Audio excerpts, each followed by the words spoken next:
السلام عليكم ورحمة الله وبركاته. بسم الله ما شاء الله، بسم الله الرحمن الرحيم. شقة النهاردة 130 متر، صافي المساحة.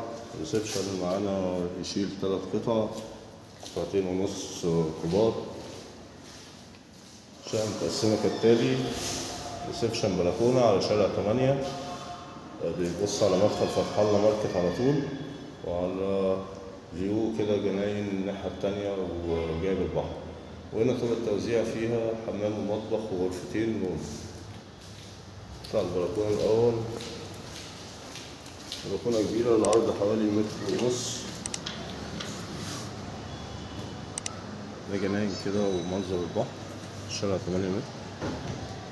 هنا مدخل فتح الله وشارع 25 مستشارين. شقة فيها 3 عدادات كاملين بغاز الكهرباء والمية. دي أول غرفة معانا على الريسبشن، تصلح ليفينج، يعني ممكن نقول 3 في 3.5. برضه شباك على نفس الشارع.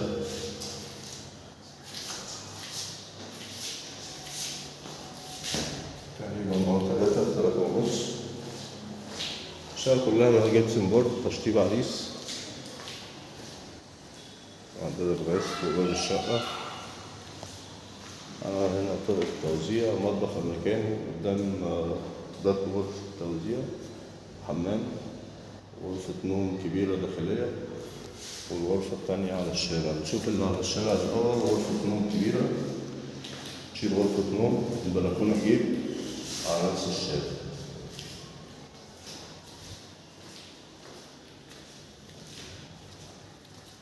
المطبخ شايل كل الأجهزة: البوتاجاز تحت الشباك، الغسالة، الثلاجة في الظهر، حوض كبير، قعدة، بن كبير. دي الأوضة الأخيرة، الأوضة الثالثة، غرفة نوم كبيرة.